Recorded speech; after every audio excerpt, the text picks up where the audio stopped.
Salut, c'est un plaisir de vous retrouver aujourd'hui et on peut le dire, on crève tous de choses, ça devient insupportable.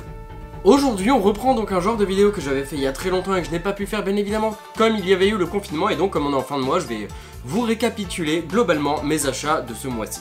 Et on va commencer avec le tome 3 de Samurai 8. Alors la série est arrêtée il me semble en 5 ou 6 volumes au Japon parce que la série n'avait tout simplement pas assez de succès. Moi globalement sur le tome 3 j'apprécie toujours le développement de l'histoire, ça devient très intéressant. Il y a un tournoi qui a été mis en place où du coup les gens s'entretuent quelque part jusqu'à ce qu'il y ait un numéro 1, s'entretuent ou capitulent ou des choses comme ça. Après niveau scénario c'est sûr, comme on sait que c'était Masashi Kishimoto qui s'en occupait, on s'attendait quand même à un truc un peu plus fou, donc c'est peut-être un peu dommage quand même. Ensuite au niveau des achats, il y a les 2 premiers volumes de City Hunter, parce qu'il y avait un tome acheté, un tome offert, et comme j'ai une vidéo de prévue autour de City Hunter, Nicky Larson et tout ça, je me suis dit que j'allais les lire. Donc c'est City Hunter Rebirth, donc c'est une héroïne qui est fan du manga de City Hunter et qui se trouve plongée dedans. Tout se passe comme dans la série originale et comme elle est présente, elle va bouleverser quelque part le cours du temps et changer quelque chose à chaque fois, et donc la série ne sera pas exactement comme ce à quoi elle s'attend en fait. Oz, manga français, donc je vais en faire une vidéo bientôt. Donc globalement en gros c'est Oz, c'est un jeu vidéo qui va sortir et tout le monde souhaite aller à la convention afin de se le procurer parce que c'est le jeu qui cartonne, donc c'est avec de la VR et tout ça, pour vaincre ses phobies. Donc j'en parlerai dans une vidéo d'ici quelques jours, quelques semaines, donc je vais pas trop en dire pour l'instant. Le 3e coffret collector, The Promised Neverland, coffret qui contenait du coup 2 shikishi que je vais accrocher ou mettre en place sous peu chez moi. Un petit livret Escape, donc dedans globalement il y a des pages couleurs, des illustrations inédites, des interviews sur les seiyuu de la série, donc les comédiens, les doubleurs quoi, un storyboard d'un chapitre avec une interview aussi des auteurs et tout ça. Donc je trouve ça très intéressant, et donc bien évidemment dans le coffret le tome 13 de The Promised Neverland.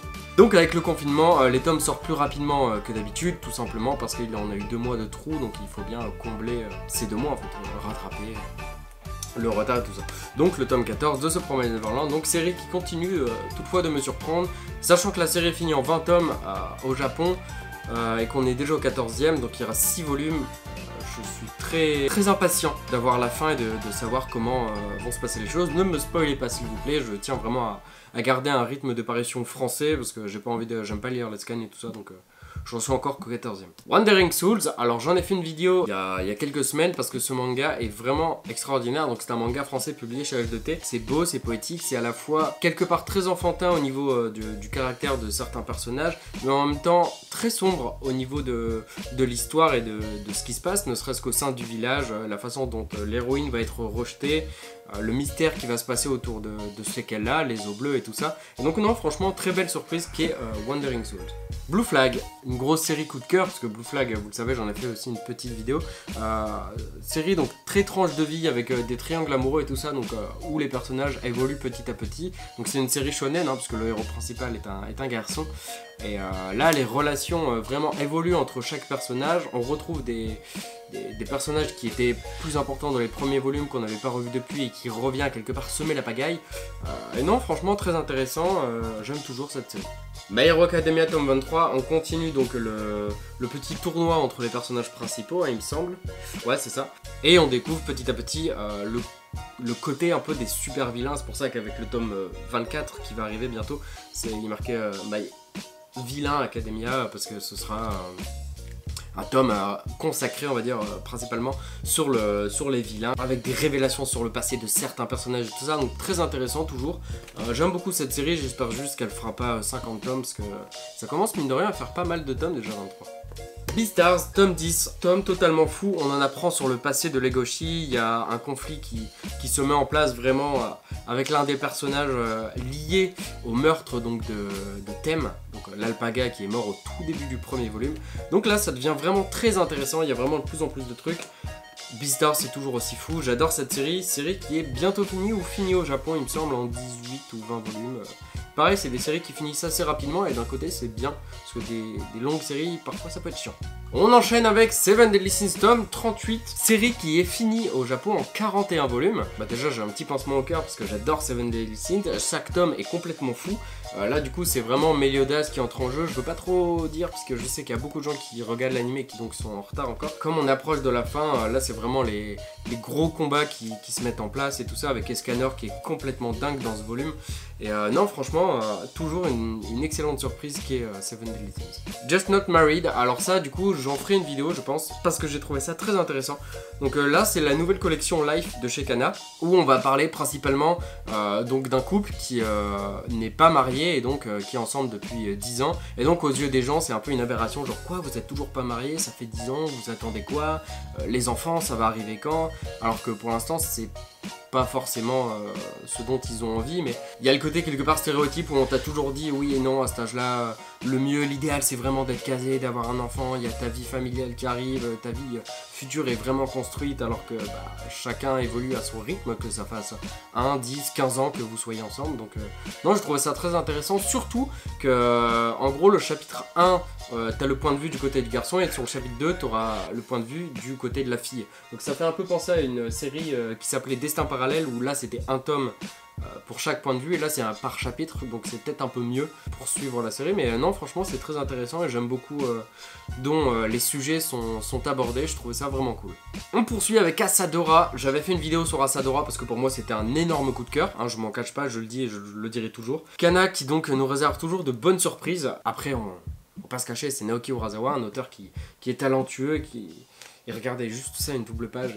Enfin, le tome continue de t'apporter quelques clés sur les personnages, sur le début de l'histoire qu'on a vu avec le tome 1. Plus on avance dans la lecture de ce tome 2, plus on a quelques réponses à nos questions, et en même temps, plus on a de questions plus importantes, plus conséquentes qui arrivent dans nos têtes. Asadora, c'est toujours une énorme surprise. Le personnage principal, Asa, est ultra attachante. La série continue d'être dingue et j'adore ça et j'adore lire Asadora et j'espère que la série pareil fera pas une 50aine de tomes et connaissant Naoki Urasawa ça devrait faire je pense 10 tomes maximum. On poursuit avec Blooming to You tome 5, donc un Yuri, donc j'ai pas l'habitude de lire des Yuri, c'est mon deuxième hein, avec Anna Nobrez qui était paru chez H2T, qui continue d'être bien, où les héroïnes continuent quelque part à se tourner autour et à pas savoir ce qu'elles veulent, donc c'est frustrant et à la fois très intéressant parce qu'on apprend beaucoup sur les personnages mais en même temps vous faites chier, genre, et elles savent ce qu'elles veulent, mais elles se perçoivent que c'est pas ce qu'elles veulent en même temps. Et il y a le côté incertain de la relation que je trouve intéressant.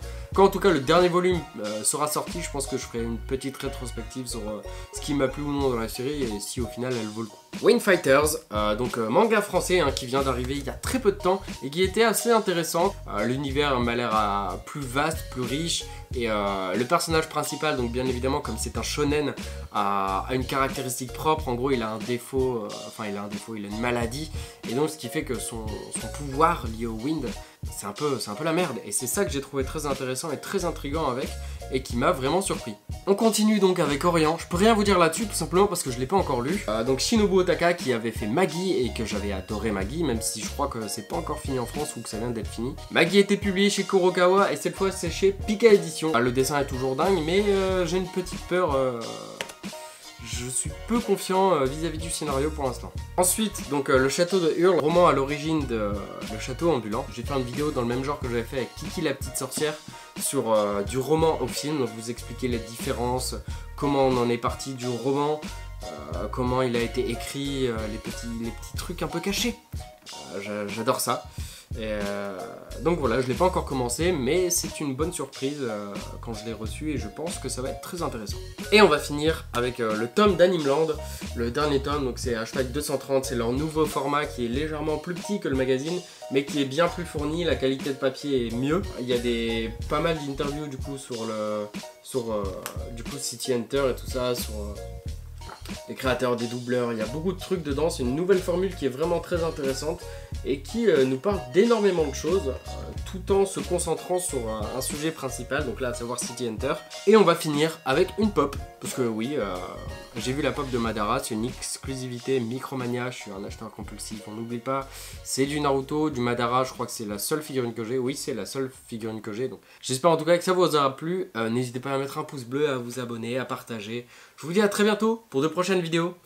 qui seront très certainement des concepts, des envies, je dessine un manga, je sais pas encore, je sais pas, j'ai trop de trucs, trop de projets, je dois aller à Paris pour des concepts, des trucs de fou. Je vous tiendrai au courant en tout cas de ce qui va arriver sur principalement Twitter ou Instagram. Je vous dis à très bientôt, bisous sur les fesses.